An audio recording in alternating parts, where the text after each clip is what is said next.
پیارے عزیز بچوں، السلام علیکم۔ اس وقت ہمارے سامنے ہے 10ویں جماعت کا اردو بی کا کوشچن پیپر، جو آج ہی ڈائریکٹریٹ آف ایجوکیشن دہلی میں یہ پیپر آیا ہے، اور سی بی ایس ای کے پیٹرن پر، سی بی ایس ای کے اصول کے مطابق یہ پیپر بنایا گیا ہے۔ اس لیے اس پیپر کو حل کرنا، سمجھنا بہت ضروری ہے۔ تو آئیے ہم دیکھتے ہیں کہ یہ پیپر کس طرح ہے اور اس کا صحیح جواب کس طرح سے ہوگا۔ Mid term examination 2023-24 Urdu B class 10، کل مارکس 80 اور 3 آورس۔ عام ہدایات: یہ سوال نامہ 4 حصوں پر مشتمل ہے اور اس میں کل 12 سوالات ہیں۔ سبھی سوالات لازمی ہیں۔ ہر سوال کا نمبر اس کے سامنے درج ہے۔ نمبر 4، جواب تحریر کرتے وقت خشک اور صفائی کا خاص خیال رکھیں، یعنی صاف ستھرا لکھیں، اچھی خشک رائٹنگ میں لکھیں۔ پہلا ہے الف، حصہ الف۔ یہ انسین پیسج ہے، اس میں 2 اور یہ 10 نمبر کا ہے۔ سوال نمبر 1، درجہ ذیل دونوں غیر درسی اقتباسات نثری اور و شعری کو غور سے پڑھیے اور اس سے متعلق پوچھے گئے سوالوں کا جواب دیجیے۔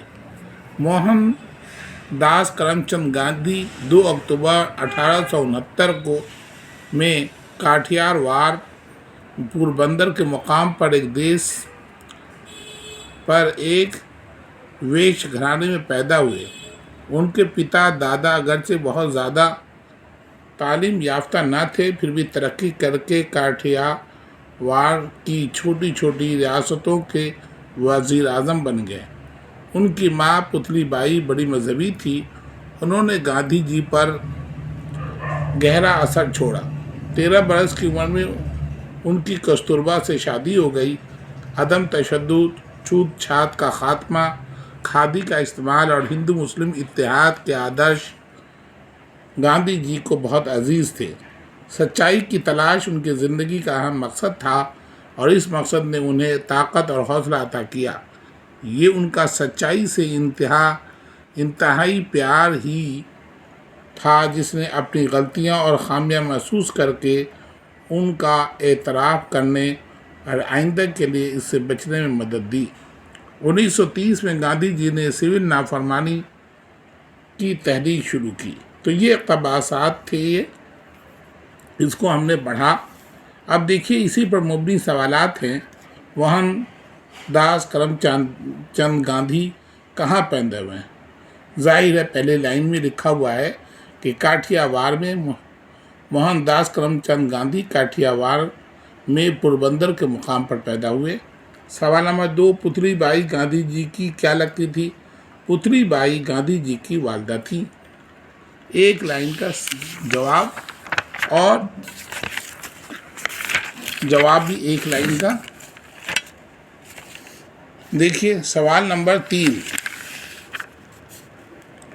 کون کون سے آدرش گاندھی جی کو بہت عزیز تھے؟ دیا ہوا اس میں اہنسا، ہندو مسلم اتحاد، دیکھیے لکھا ہوا اس کے اندر، عدم تشدد، چھوت چھات کا خاتمہ، کھادی کا استعمال، ہندو مسلم اتحاد کے آدرش گاندھی جی کو بہت عزیز تھے۔ تو یہ اس کا جواب ہوا، دیکھ کر لکھ لیا ہم نے۔ اب آیا سوال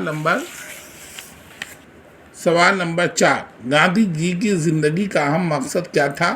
سچائی کی تلاش۔ نمبر 5، 1930 میں گاندھی جی نے کون سی تحریک شروع کی؟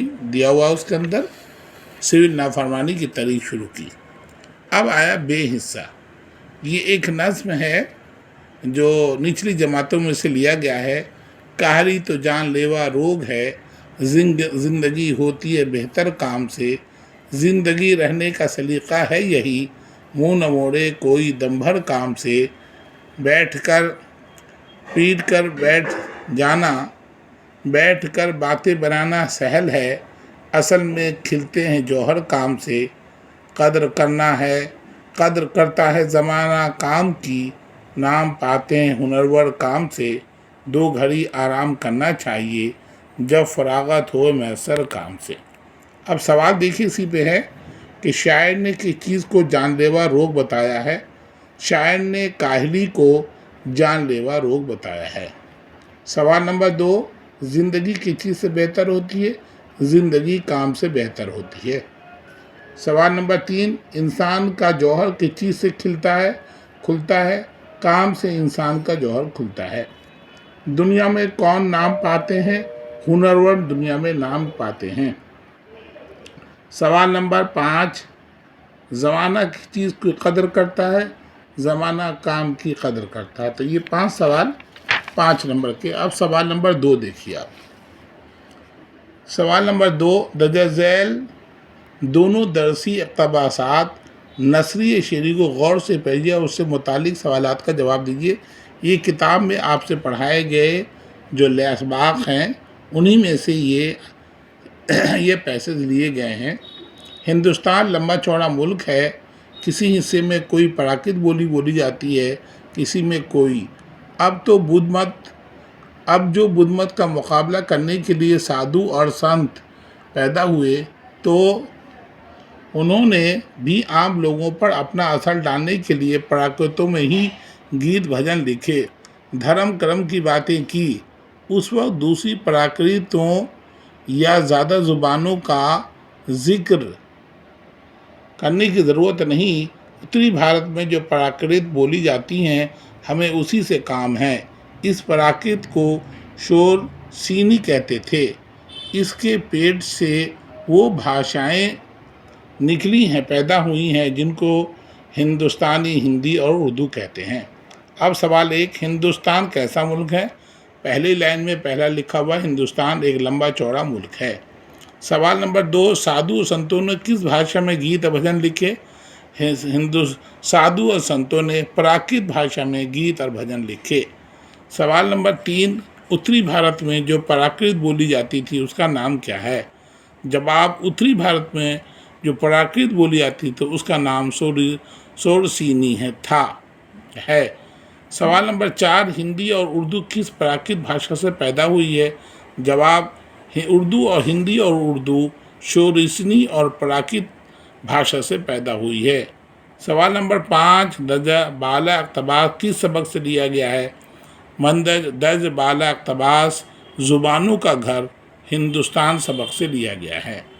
اب آپ دیکھیے ایک غزل ہے بے میں جو میر تقی میر کی غزل ہے۔ ہستی اپنی حباب کی سی ہے، یہ نمائش سراب کی سی ہے، نازکی اس کے لب کی کیا کہیے، پنکھڑی ایک گلاب کی سی ہے، بار بار اس کے در پہ جاتا ہوں، حالت اب اضطراب کی سی ہے، میں جو بولا کہ یہ آواز اسی خانہ خراب کی سی ہے، میر ان نیم باز آنکھوں میں ساری مستی شراب کی سی ہے۔ اب سوال دیکھیے، شاعر نے ہستی کو کس چیز سے تشبیہ دی ہے؟ جواب، شاعر نے ہستی کو حباب سے تشبیہ دی ہے۔ سوال نمبر 2 دیکھیے، یہ بھی 5 نمبر کا ہے، یعنی سوال نمبر 2 بھی 2 ہیں تو اس میں 5 نمبر کے 2 10 نمبر کا ہوگا۔ سوال نمبر 2، شاعر نے محبوب کے لب کو کیسا بتایا ہے؟ جواب، شاعر نے محبوب کے لب کو گلاب کی پنکھڑی کی طرح بتایا ہے، پنکھڑی کی طرح نازک بتایا ہے۔ سوال نمبر 3، شاعر محبوب کے در پر بار بار کیوں جاتا ہے؟ جواب، شاعر محبوب کا دیدار چاہتا ہے اس لیے بار بار جاتا ہے۔ سوال نمبر 4، نیم باز آنکھوں سے کیا مراد ہے؟ جواب، نیم باز آنکھوں سے مراد اد کھلی آنکھیں ہیں۔ سوال نمبر 5، درج بالا اشعار کے خالق کا نام لکھیے، یعنی شاعر کا نام ہے میر تقی میر۔ اب دیکھیے سوال نمبر 3 میں 2 مضامین ہیں، دونوں میں سے کسی ایک پہ لکھنا ہے۔ قومی تہوار یا چھٹی کے بعد اسکول کا پہلا دن۔ آپ جانتے ہیں قومی تہوار گاندھی جینتی، 15 اگست، 26 جنوری وغیرہ۔ سوال نمبر 4، اپنی بہن کی شادی میں شرکت کے لیے پرنسپل کو 5 دنوں کی چھٹی کی درخواست لکھی، 5 نمبر کا ہے۔ اور یہ سوال نمبر 3 10 نمبر کا تھا۔ یا آپ نے گرمی کی چھٹیاں کیسے گزاری؟ اس کا ذکر کرتے ہوئے اپنی والدہ کو خط لکھیے۔ سوال نمبر 5، یہ کتاب کا سوال ہے، یہ بے تکلفی سبق نمبر 2، سبق کا خلاصہ لکھیے، یا سبق بھیم راؤ امبیڈکر سے ہمیں کیا پیغام ملتا ہے۔ سوال نمبر 6، نظم، نیکی اور بدی کا مرکزی خیال لکھیے۔ آپ جانتے ہیں نظم تیسرا سبق ہے، نظم، نیکی اور بدی، جسے نذیر اکبر آبادی نے لکھا ہے، اس کا مرکزی خیال لکھنا ہے۔ یا اسماعیل میرٹھی کے بارے میں اپنی واقفیت کا اظہار کیجیے۔ یہ 5 نمبر کے سوال ہیں، کتاب کے سوال ہیں یہ۔ اب دیکھیے سوال نمبر 7، درج ذیل سوالوں کے مطابق جوابات میں سے صحیح جواب تلاش کر کے لکھیے۔ اس میں 8 سوال ہیں اور 2 نمبر کا ایک سوال ہے، یعنی 8 دونی 16 نمبر کے ہیں۔ سوال نمبر 7 16 نمبر کا ہے۔ اکبر نے ایک کہانی پڑھی، اس جملے میں فعل کی نشاندہی کیجیے۔ یہ جملہ اکبر نے ایک کہانی پڑھی، اس میں فعل یعنی ورب کون سا ہے؟ پڑھنا۔ تو پڑھی تو کون جواب ہے؟ اس میں ڈی جواب ہے، یعنی صحیح جواب ڈی ہوگا اس کا، پڑھی۔ سوال نمبر 2، لال قلعہ کیا ہے؟ اس میں عام یا اس میں خاص؟ تو لال قلعہ اس میں خاص ہے، یعنی پروپر ناؤن ہے، بی جواب ہے۔ سوال نمبر 3، شب کا متضاد کیا ہے؟ یعنی شب یعنی رات کا اپوزٹ کیا ہوگا؟ تو شب کا اپوزٹ ہے روز۔ شب و روز آپ نے سنا ہوگا، تو یہ روز اس کا اپوزٹ ہے، یعنی دن۔ شب بھی فارسی لفظ ہے اور روز بھی فارسی ہے، اس لیے اس کا جواب ہے سی، روز۔ چاند کا مترادف بتائیے۔ مترادف کا مطلب ہے ہم معنی الفاظ، تو چاند کا مترادف ہے سی، جواب ہے اس کا ماہ، سی جواب ہے۔ اس کے بعد 5واں سوال ہے، ارواح کا واحد بتائیے۔ ارواح روح کی جمع ارواح ہوتی ہے، اس لیے سی جواب ہے روح۔ اس کے بعد سوال نمبر 6، پالن ہار میں استعمال ہوا ہے۔ ایک ہے پالن اور ایک ہے ہار، تو یہ بعد میں آیا، اس کو ہم کہتے ہیں لاحقہ، تو اس کا جواب بھی ہے لاحقہ۔ اب دیکھیے سوال نمبر 7، دیکھیے کیا ہے اس میں،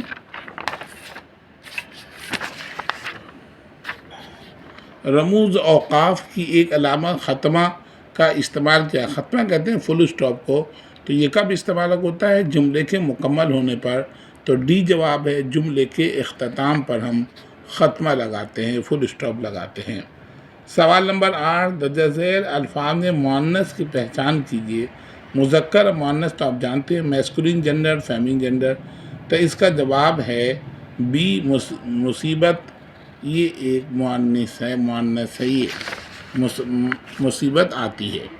اب دیکھیے سوال نمبر 8 میں 4 سوال ہیں، اس میں محاوروں کو جملوں میں استعمال کیجیے۔ تو دیکھیے، چھٹی کا دودھ یاد آنا، مار کھا کر اسے چھٹی کا دودھ یاد آیا۔ دانتوں میں انگلیاں دبانا، جادوگر کے حیرت انگیز کارنامے دیکھ کر لوگوں نے دانتوں میں انگلیاں دبا لیں۔ بول چال ہونا، بول بالا ہونا، سچے کا ہمیشہ بول بالا ہوتا ہے۔ سوال نمبر مان رکھنا، چوتھا، بھری محفل میں میری بات مان کر احمد نے میری مان رکھ لی، میں نے عزت بخشی۔ اب آیا سوال نمبر 9۔ یہ سوال نمبر 9 میں 3 سوالات ہیں اور ہر سوال اس میں 2 نمبر کے ہیں۔ تو دیکھیے، ٹھیکرے نے اپنے ایک کردار کی بے تکلفی کا ذکر کس طرح کیا ہے؟ دوسرا سبق بے تکلفی میں سے لیا گیا ہے۔ کس طرح کیا ہے ٹھیکرے نے؟ کہ وہ ایک ان کے دوست تھے، وہ جب کسی کے پاس جاتے تو وہاں سے اس سے کپڑے، پینٹ، کپڑے، کوٹ ادھار مانگ لیتے تھے۔ لینگ شو بارش میں کھیتوں کی طرف کیوں گیا؟ وہ بارش کی لہروں کو اور ترنگوں کو محسوس کرنے کے لیے کھیتوں کی طرف گیا۔ نمبر 3، ڈاکٹر امبیڈکر کا پورا نام کیا تھا؟ ان کا تعلق کس خاندان سے تھا؟ ڈاکٹر امبیڈکر کا پورا نام امبیڈکر، تو ان کے استاد کے نام پہ پڑھا تھا اور ان کا تعلق مہار خاندان سے تھا۔ بھیم راؤ سکپال ان کا نام تھا اور ان کا تعلق مہار خاندان سے تھا۔ سوال نمبر 10، زبانوں کا گھر ہندوستان کس کی تصنیف ہے؟ یہ سبق کے مصنف کون ہیں؟ سید احتشام حسین اس کے مصنف ہیں۔ خدا کے نام خط کس زبان کے لوگ کہانی پہ مشتمل ہے؟ خدا کے نام خط یہ ٹرانسلیٹ کیا گیا ہے اسپینی زبان کی لوک گیت کہانی سے ٹرانسلیٹ کیا گیا ہے۔ سوال نمبر 11، درج ذیل سوالات کے جواب لکھیے۔ چڑیا خدا کی تسبیح کیسے کرتی ہیں؟ اب آپ نے پڑھا ہوگا حمد، جس میں اسماعیل مریٹھی نے لکھا ہے، اسی میں سبق میں سے یہ سوال ہے۔ چہچہ چڑیا چہچہا کر خدا کی تسبیح بیان کرتی ہیں۔ کچھ دیر نہیں اندھیر نہیں سے شاعر کی کیا مراد ہے؟ سبق نمبر 3 نیکی بدی میں سے سوال لیا گیا ہے۔ کچھ دیر نہیں اندھیر نہیں سے شاعر کی مراد یہ ہے کہ یہاں انصاف کا راج ہے اور انصاف ملنے میں دیر نہیں ہوتی۔ سوال نمبر 12، مندرجہ سوالات کو مختلف جواب لکھیے، مختصر لکھیے۔ موت کا ایک دن معین ہے، نیند کیوں رات بھر نہیں آتی؟ یہ کس کا شعر ہے؟ یہ غالب کا شعر ہے۔ نمبر 2، نظم حمد میں کس کی تعریف بیان کی گئی ہے؟ جواب، نظم حمد میں خدا کی تعریف بیان کی گئی ہے۔ سوال نمبر 3، خدائے سخن کے لقب سے کس شاعر کو یاد کیا جاتا ہے؟ خدائے سخن کے لقب سے میر تقی میر کو یاد کیا جاتا ہے۔ میر تقی میر کو خدائے سخن کہا جاتا ہے۔ اس طرح سے یہ پیپر مکمل ہوا۔ آپ نے اندازہ لگا لیا ہوگا سالانہ ایگزام میں، یعنی اینول ایگزام میں جو مارچ یا فروری میں ہوگا، اس میں بھی اسی پیٹرن سے سوالات آئیں گے اور اسی کے اکارڈنگ آپ تیاری کر لیں گے۔ اسی کے ساتھ یہ مکمل ہوا۔ شکریہ۔